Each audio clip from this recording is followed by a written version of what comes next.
শীতকাল মানে হরেক রকমের তাজা সবজি। আজকে শীতের সবজি পালং শাক দিয়ে এমনই একটি দারুণ স্বাদের ইউনিক আর একদম নতুন ধরনের একটি রেসিপি তৈরি করব। ১ আঁটি পালং শাক কুচিয়ে নিন। ১ আঁটি পালং শাকের জন্য ১৫০ গ্রাম পনিরকে এইভাবে কুচিয়ে নিন। গরম জলে জাস্ট ২-৩ মিনিটের জন্য ব্লাঞ্চ করে নিন। গরম তাপে পালং শাকের রং নষ্ট হতে পারে, তাই গরম জল থেকে তুলে নিয়ে ঠান্ডা বরফ জলে ২ মিনিট ভিজিয়ে রাখুন। এতে পালং শাকের রংটা বজায় থাকবে। কড়াইতে তেল গরম করে কুচানো রসুন, আদা, কাঁচা লঙ্কা দিয়ে ভাজতে থাকুন। ৪ কোয়া রসুন, ২ টুকরো আদা, ৪টে কাঁচা লঙ্কার ব্যবহার করা হয়েছে। হালকা বাদামি রং ধরলে পেঁয়াজ কুচি দিয়ে ভাজতে থাকুন। ২টো বড় সাইজের পেঁয়াজের ব্যবহার করা হয়েছে। পেঁয়াজ কুচি ক্যারামেলাইজড করার জন্য সামান্য জল দিয়ে ঢেকে দিন। ৩০ সেকেন্ড ঢাকা চাপা দেওয়ার পর আবার ঢাকা খুলে ভাজতে থাকুন। মাঝে ২টো বাটার কিউব দিয়ে দিন।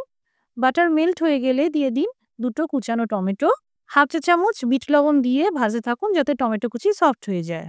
এবার দিয়ে দিন ভাপিয়ে নেওয়া কুচানো পালং শাক, সেই সাথে আধা চা চামচ সাদা লবণ বা রেগুলার সল্ট। অবশ্যই ২ রকমের লবণ দেবেন, খেতে টেস্টি হবে।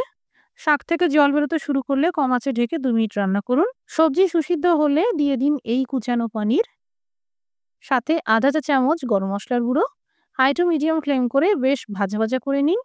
তৈরি পালক পনিরের ভুর্জি।